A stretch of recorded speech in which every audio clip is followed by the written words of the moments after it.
Pouvons-nous passer à la 5e observation? Prêtez attention s'il vous plaît. Si je vous demandais combien de miracles se sont produits dans cette histoire, vous allez me dire un miracle. C'est le miracle que vous connaissez, lorsque l'homme s'est levé et qu'il a marché. Mais je vais vous montrer qu'au moins 4 miracles se sont produits dans cette histoire. 3 des miracles étaient silencieux et l'un d'entre eux était évident, manifeste. Mais si le miracle évident s'est manifesté, c'est parce que 3 d'entre eux se sont produits. Êtes-vous prêts? Suivez-moi. Le premier miracle qui est arrivé à cet homme n'était pas sa guérison. Le premier miracle qui est arrivé à cet homme, s'il vous plaît, allons dans Actes 3, verset 2.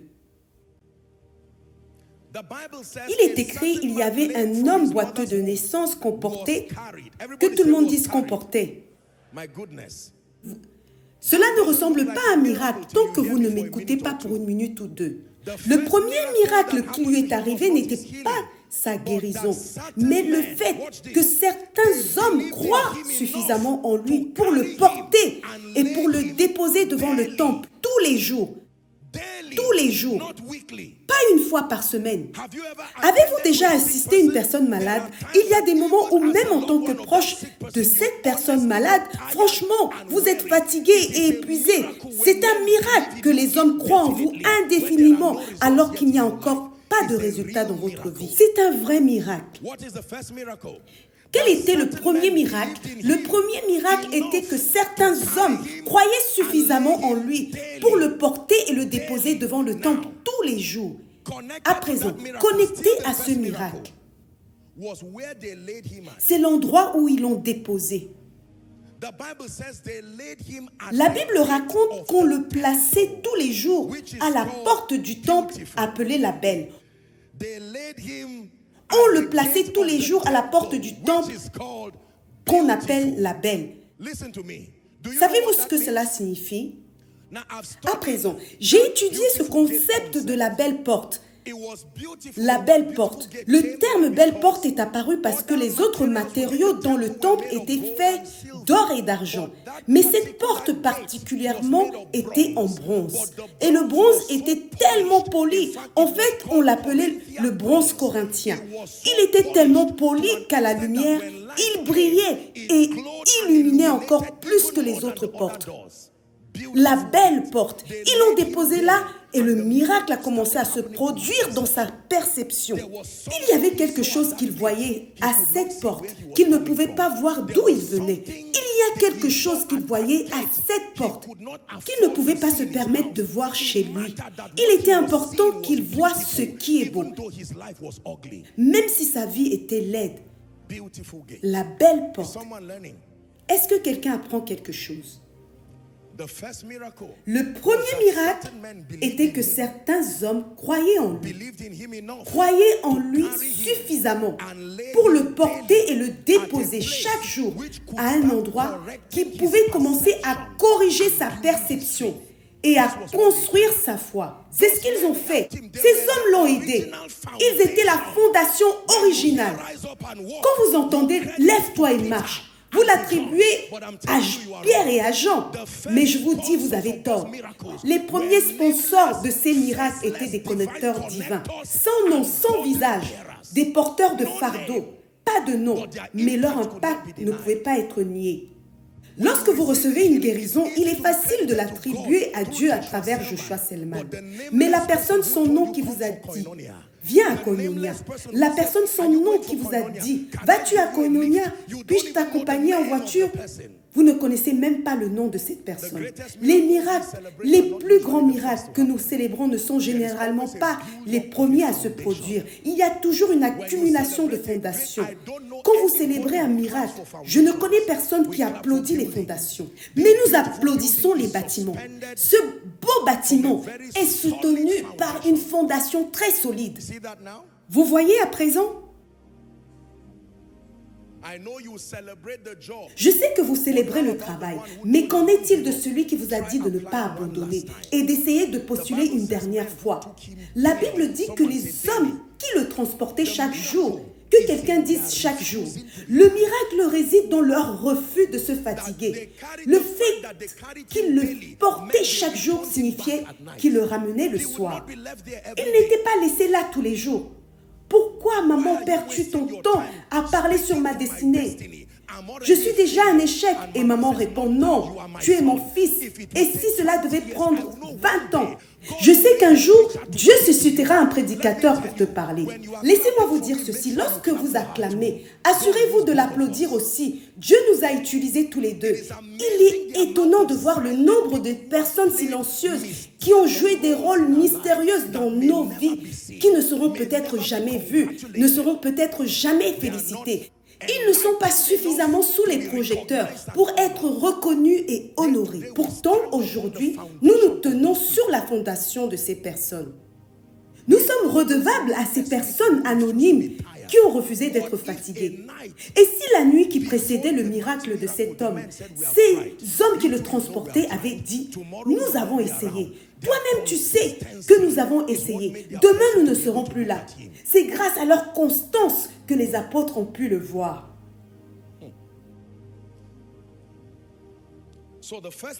Donc, le premier miracle qui s'est produit pour cet homme est que certains hommes ont cru en lui. Je vous ai appris qu'il y a 4 sortes d'aides à la destinée. Puis-je récapituler une minute? Dans votre vie, concernant le ministère des hommes, vous rencontrerez 4 types d'aides à la destinée. Premièrement, les connecteurs divins. Ces hommes servaient de connecteurs divins. Ils n'avaient pas le pouvoir de guérir l'homme, mais pouvaient l'aider et l'emmener là où il pouvait être guéri. Deuxièmement, les hommes d'influence. Ce sont des hommes d'influence. Ils ont la crédibilité, des antécédents leur permettant de vous recommander. Leurs noms sont des clés. Ils peuvent ouvrir des portes et des portails pour vous.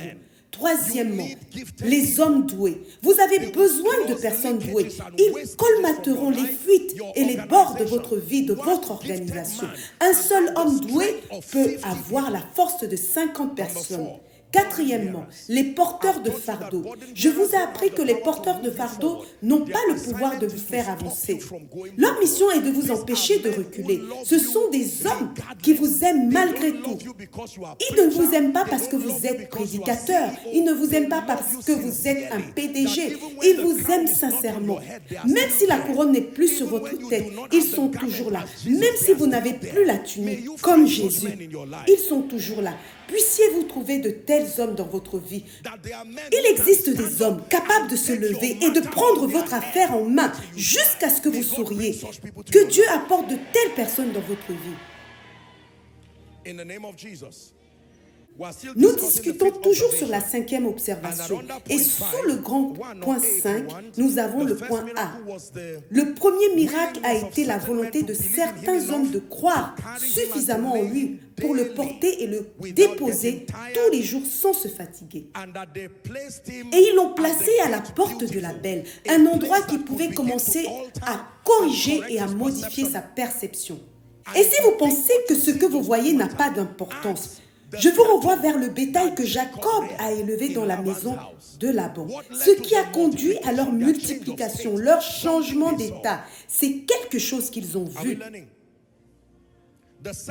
Le deuxième miracle était la capacité de cet homme. C'est là que nous attribuons le mérite à cet homme boiteux. Le deuxième miracle a été sa capacité à regarder au-delà de sa douleur, la capacité de regarder au-delà de son ressentiment légitime et de s'humilier pour se laisser porter.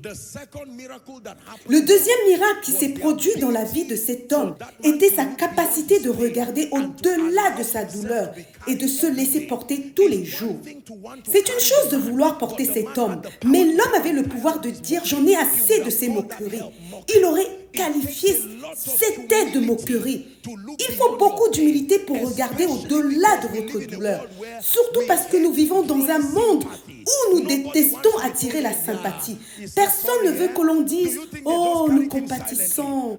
Et pensez-vous qu'ils l'ont simplement porté en silence? Et si l'homme voulait aller aux toilettes? Et si cet homme voulait prendre son bain? L'humilité de regarder au-delà de sa douleur, la colère et le ressentiment légitimes et se laisser porter. C'était le deuxième miracle.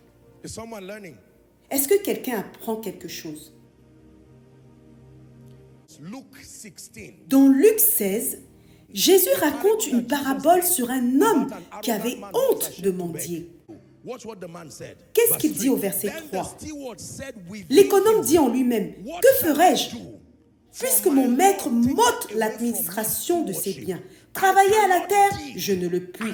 Mendier, j'en ai honte. » Il y a des gens comme cet homme. Puissiez-vous jamais être comme cet homme. Qu'un homme peut manquer de ressources et pourtant, même l'aide qu'on pourrait lui offrir, il dira « j'ai honte ». C'est un miracle de trouver un homme assez humble pour être porté. Certaines personnes sont trop grandes pour qu'on prie pour elles. Certaines personnes sont trop grandes pour être conseillées. C'est un miracle quand un homme devient assez humble pour être porté tous les jours. Peut-être de temps en temps c'est possible, mais tous les jours. C'est une extrême humilité, non seulement de porter un homme, mais également que l'homme se laisse porter. Peux-tu te laisser porter par les ailes de la prophétie? Un jour, tu pourras marcher. Mais pendant que tu es encore lépreux, permets qu'on puisse te porter. Même si tu es Moïse, on devra te porter pendant un certain temps. Même si tu es Jésus, on devra te porter pendant un certain temps. Un jour, tu sauveras le monde, mais pas en tant que bébé. Pendant que tu es bébé, Hérode peut te tuer. Permets à Joseph et à Marie de te porter pour t'emmener en lieu sûr. Moïse, tu es né en tant que libérateur, mais pas tant que tu es bébé. Regarde de gauche à droite et tu verras les cadavres d'enfants qui ont été tués parce qu'ils te recherchaient. Si l'aide arrive pendant que vous êtes en train de monter, ne la rejetez pas. Avez-vous entendu ce que je viens de dire? Si l'aide arrive pendant que vous êtes en train de monter, s'il vous plaît, ne la rejetez pas. Lorsque vous trouvez une véritable aide, ne la rejetez pas. Si j'étais cet homme, je ne sais pas combien de fois mon ego aurait pris un coup. Mais ce que je sais, c'est que j'aurais obtenu la grâce de faire quelque chose. C'est de dire merci tous les jours. J'aurais dit, messieurs, je ne voudrais pas prendre votre générosité pour acquis. Je n'ai pas le pouvoir de m'aider moi-même, mais je vous dis merci. Que quelqu'un dise merci Jésus. C'est la personne la plus importante que vous devez remercier. Certains d'entre vous ne disent jamais merci à Jésus avant de venir à l'église. Dites merci Jésus pour la vie, pour la force, pour la santé. Merci Jésus pour le salut, pour la guérison, pour mon état d'esprit, cette transformation qui s'opère. Merci pour l'onction que tu apportes à mon ministère. Que quelqu'un dise merci. Lorsque vous êtes porté, dites merci. Lorsque vous êtes aidé par Dieu, par les hommes, dites merci. Ne prenez jamais pour acquis l'aide de Dieu et l'aide des hommes. Remerciez, soyez reconnaissants. Cela fait 10 ans maintenant. Tu n'as plus besoin de leur aide. Puisque tu es devenu millionnaire, c'est une bêtise de la part de beaucoup de gens. Aidés par les parents, aidés par les prédicateurs, aidés par les aides de la destinée. Lorsque Dieu les aide à devenir, ils n'ont pas le courage de revenir en arrière pour dire merci, ni à Dieu, ni aux hommes. Certains d'entre vous, peut-être, auront besoin de penser à des personnes qui ont fait quelque chose dans votre vie et obtenir la grâce de leur envoyer 1000, même 100 000. Et ils diront, mais pourquoi faire? Je n'ai pas eu de tes nouvelles depuis 15 ans. Et vous pouvez leur répondre, mais juste pour te dire que je me souviens de quelque chose que tu as fait auparavant. Et ne leur envoyez pas un message en disant « De nombreuses personnes m'ont aidé dans la vie et je voulais te faire savoir que tu es l'une d'entre elles. » Ce n'est pas une sage façon de remercier. Lorsque vous dites merci aux gens, ne le faites pas. Ne dites pas « De nombreuses personnes ont changé ma vie » juste pour te faire savoir que tu es l'une d'entre elles. Ne rendez pas leur capacité de vous avoir transporté jusqu'à la porte insignifiante. Ils n'avaient peut-être pas le pouvoir de vous soigner, de vous guérir, mais si Pierre ne vous avait pas vu, vous serez toujours lépreux. This is koinonia.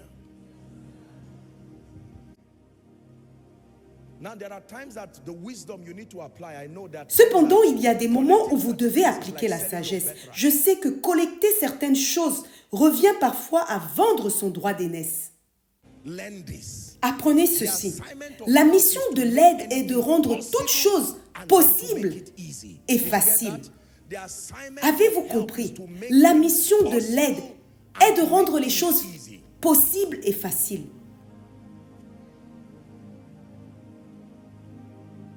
Il y a des gens qui seraient sortis de prison si seulement ils avaient la volonté d'être aidés. Joseph a dû être aidé. Jésus a dû être aidé. Moïse a dû être aidé. Que quelqu'un prie, envoie-moi de l'aide, ô Dieu. Encore une fois, envoie-moi de l'aide, ô Dieu. Allez-y prier pendant une minute. Le deuxième miracle qui est arrivé dans la vie de cet homme, l'aide. Alléluia. Le troisième miracle qui s'est produit dans la vie de cet homme, alors qu'il était couché chaque jour à la porte de la belle, quelque chose a commencé à se passer dans son esprit.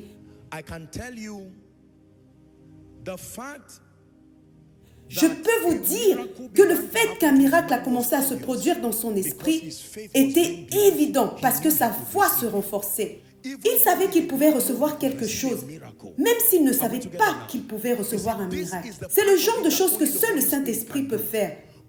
Seul Dieu sait ce que le Saint-Esprit a commencé à faire à l'intérieur de cet homme. L'Esprit a commencé à travailler en lui, lui disant qu'il n'avait pas à mourir ainsi. Peut-être pensait-il qu'il continuerait à mendier de l'argent. Mais je peux vous dire une chose, il est impossible de s'asseoir en présence d'une belle porte tous les jours et que rien ne se passe dans votre esprit. Il est impossible de s'asseoir en présence de personnes ointes tous les jours et que rien ne se passe.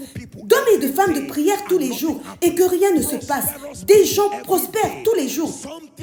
Il se passe quelque chose lorsque l'on se trouve en compagnie des grands. Avez-vous entendu ce que je viens de dire?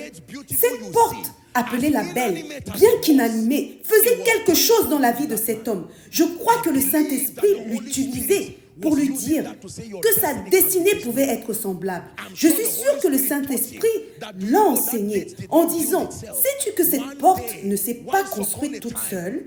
Un jour, ce bronze était sous terre. Ce n'était pas une porte. Il a fallu qu'un homme la construise. Je suis sûre que l'homme regardait à sa vie. La porte est un passage. Je suis sûre que cet homme faisait une introspection en se disant qu'un jour, les gens connaîtront Dieu à travers moi. C'est un miracle lorsque Dieu vous rapproche de personnes, de choses et de situations qui commencent à transformer votre esprit. Si tel est votre désir, dites Amen. Notez ceci pour conclure avec le point 5. Le premier miracle dont vous avez besoin, ce n'est pas un changement de condition, de situation, mais un changement de perception.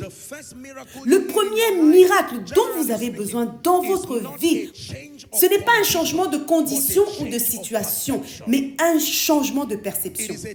C'est un changement de perception qui attire la grâce, qui change votre condition. Sixième observation. Il y avait deux capacités dans la vie de cet homme. Deux capacités dans la vie de cet homme qu'il a reconnues et qu'il l'a utilisées. Prêtez attention. Peu importe à quel point votre vie se dégrade, Dieu vous laissera toujours deux capacités. Celles-ci ne peuvent pas vous être enlevées. Premièrement, sa capacité à voir. Deuxièmement, sa capacité à demander. Ces deux capacités ont demeuré dans la vie de cet homme, quelle que soit sa situation. Sa capacité à voir, percevoir, sa capacité à demander, verbaliser sa demande. Parce que la Bible dit dans Matthieu 7, demandez et l'on vous donnera. C'est une loi. Cherchez et vous trouverez. frappez et l'on vous ouvrira. Au verset 8, il est écrit, car quiconque demande reçoit. Et ce sont les deux outils qu'il a utilisés pour faire naître son miracle. La capacité de voir est un miracle. Faites référence à mon enseignement « L'œil qui voit ». L'œil qui voit est un enseignement très puissant. Il vous aide à récupérer, à prier, à accéder au don de la vue. L'aveugle Bartimée n'a pas demandé « Oh Seigneur, que je vois ». Il a dit « Seigneur, que je recouvre la vue ». Parce que la vue va au-delà d'avoir un œil ouvert. C'est la lumière plus un bon œil qui équivaut à la vue. Même si votre œil est en bon état et qu'il n'y a pas de lumière, vous ne pourrez pas voir. Sommes-nous d'accord à présent? Sa capacité à voir et sa capacité à demander. Septième observation. Veuillez noter ceci. Vous allez apprendre quelque chose de très puissant. Lève-toi et marche. Verset 7. Maintenant, faites attention à cette observation. Le fait qu'il reste dans cette condition n'était plus une question de fondation ou d'éducation. Depuis le moment où il a reconnu qu'il avait le pouvoir de voir, depuis le moment qu'il a reconnu qu'il avait le pouvoir de demander, le fait qu'il demeure dans cette condition n'était plus une question de fondation, ni une question d'éducation, mais de mentalité. Avez-vous compris? Dès le moment où il a découvert qu'il avait la capacité de voir, de changer sa perception. Dès le moment où il a découvert qu'il avait la capacité de demander et de recevoir, ce n'était plus un problème de sa fondation, un problème de son éducation, un problème de sa tante, de son oncle, un problème du travail qu'il a perdu. Prêtez attention, dès le moment où la parole de Dieu vous parvient, pour réaliser que votre destinée dépend de vous et de Dieu principalement, blâmer les parents, blâmer les malédictions, blâmer quoi que ce soit devient nul et non avenu à partir de ce moment-là. Si la parole de délivrance n'était pas venue, le pardon pourrait vous être accordé. Lorsque vous blâmez toute autre chose et toute autre personne, mais dès le jour où vous découvrez que vous avez le pouvoir de voir, que vous pouvez changer votre perception, que vous pouvez changer votre compréhension, que ce que vous aviez comme mauvaise idéologie peut être corrigé, que ce que vous voyez de manière erronée, vous pouvez le voir plus parfaitement et plus précisément, et que vous avez la capacité de demander, premièrement de demander au Père des Pères, et deuxièmement de demander aux hommes. Dès le jour où vous reconnaissez que vous avez la capacité de changer votre perception et la capacité de demander, la calamité dans laquelle vous êtes devient votre faute. Laissez-moi vous dire certaines choses que vous pouvez demander. Vous pouvez poser des questions qui mènent à la connaissance, qui mènent à votre liberté. Sommes-nous d'accord jusqu'à présent? Le centurion a posé une question lorsque Philippe a rejoint son char. Il a demandé, dites-moi s'il vous plaît, de qui cet homme parlait-il? De lui-même ou d'un autre? Le docteur Modoc a dit, une question est la graine d'une réponse. Vous ne méritez pas une réponse si vous ne posez pas de questions. N'est-ce pas dans votre Bible où il est écrit « Invoque-moi et je te répondrai ». Je te montrerai des choses cachées que tu ne connais pas. Écoutez, dès le jour où vous réalisez que vous avez le pouvoir de voir, le ministère ne devrait pas être si petit. Les affaires ne devraient pas être si petites. Dès le jour où vous reconnaissez que vous êtes un géant dans l'esprit, dès le jour Gédéon, où vous réalisez que votre destinée prophétique est d'être un géant, un vaillant héros, et que vous avez le pouvoir de demander, blâmer quiconque ou blâmer n'importe quelle condition ne suffit plus à partir de ce moment-là. À présent, prêtez-moi votre attention s'il vous plaît. Savez-vous que l'homme a commencé à demander, mais il y avait un problème dans sa demande. Il demandait selon sa mentalité. Il n'a jamais demandé la guérison parce qu'il ne savait pas que la guérison était possible. Alors il demandait, mais il demandait l'aumône. Beaucoup de gens demandent des choses plus inférieures. Par exemple, demandez de l'argent à Dieu alors que vous devriez demander la sagesse. Demandez la vie de vos ennemis alors que vous devriez lui demander un cœur intelligent.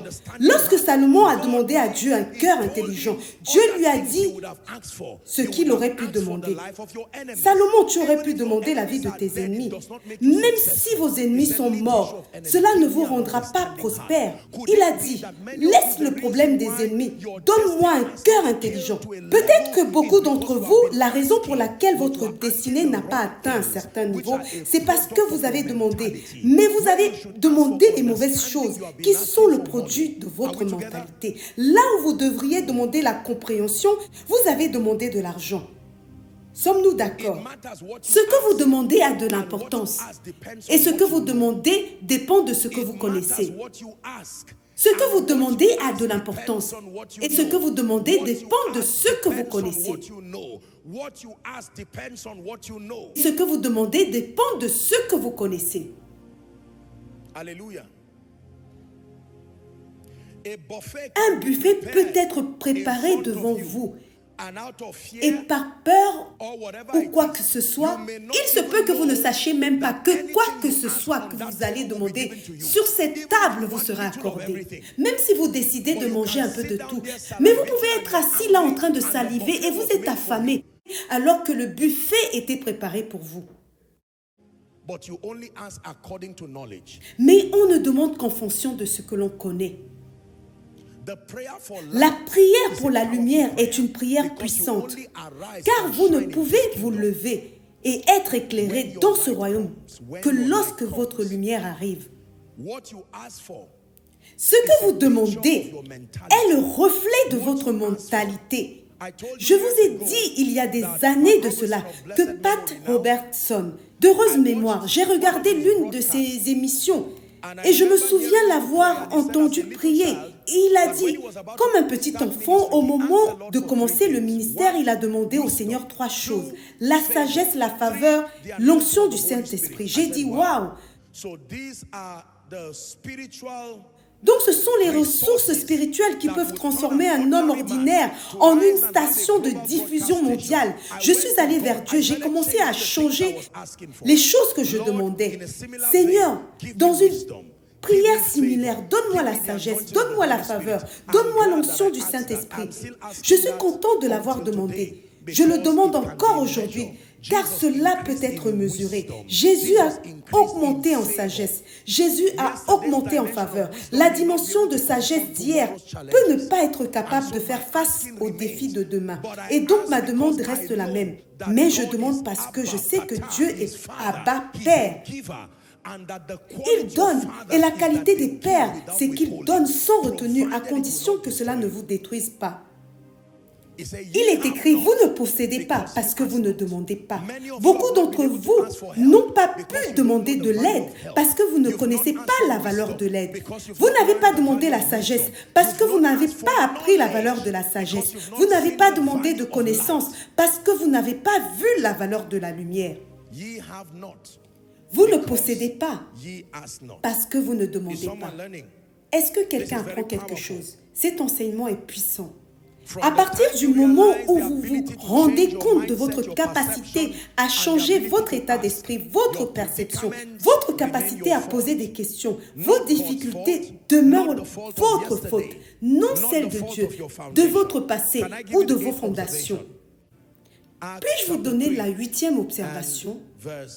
Actes chapitre 3, verset 4. Finalement, nous arrivons au moment de l'histoire où Pierre arrive.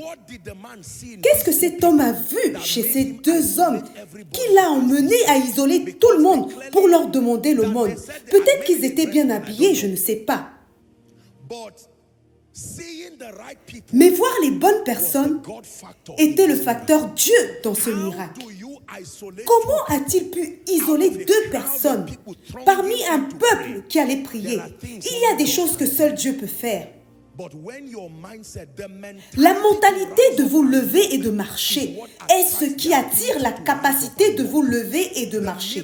Le miracle ne pouvait pas se faire tant que sa mentalité n'avait pas changé. Permettez-moi de le dire à nouveau. La mentalité de se lever et de marcher est ce qui attire la capacité de se lever et de marcher. Ne vous souciez pas de la capacité, c'est l'affaire de Dieu. Mais la mentalité est votre responsabilité. La capacité de prospérer ne peut pas venir de vous, mais la mentalité de prospérer, connaître le but de la prospérité et sa dynamique est votre responsabilité.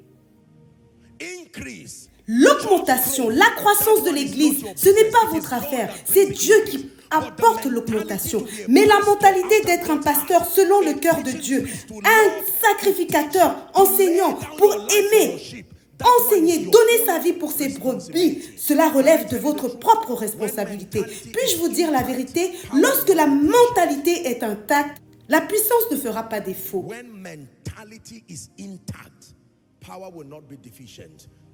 Retournons au verset 3. Voyons Pierre.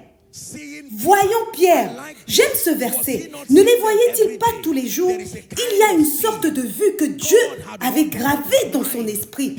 Il s'était associé à Dieu pour regarder la belle porte. Puis-je vous dire la vérité? La belle porte t'entraîne à voir Pierre.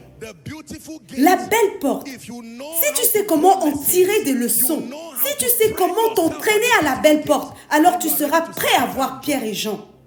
Au moins, il savait maintenant que tout ce qu'on demandait, on pouvait le recevoir. Verset 4.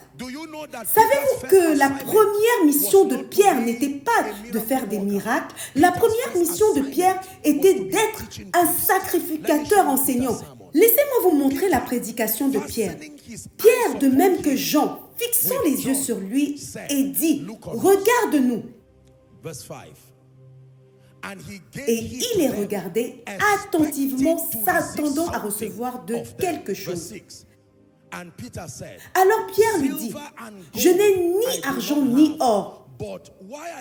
Mais pourquoi demandez-vous seulement de l'argent et de l'or? Vous a-t-on pas appris qu'il y a d'autres choses que vous pouvez demander? Laissez-moi vous aider. Vous pouvez demander qu'un homme vienne à vous et vous fasse vous lever et marcher. Il y a d'autres demandes plus nobles que de demander de l'argent et de l'or. C'était la prédication de Pierre. L'homme ne savait pas qu'il pouvait demander au-delà de l'argent et de l'or. L'homme ne savait pas que si vous demandez au-delà de l'argent et l'or, cela vous sera quand même accordé. Pourquoi demander de l'argent et de l'or quand le pouvoir de se lever et de marcher, qui résoudrait même votre besoin d'argent et d'or, peut être accordé? Pourquoi demander le loyer lorsque Dieu peut vous donner la sagesse? Rest on me. Oh, rest on me. Spirit of wisdom, rest on me. Oh, rest on me.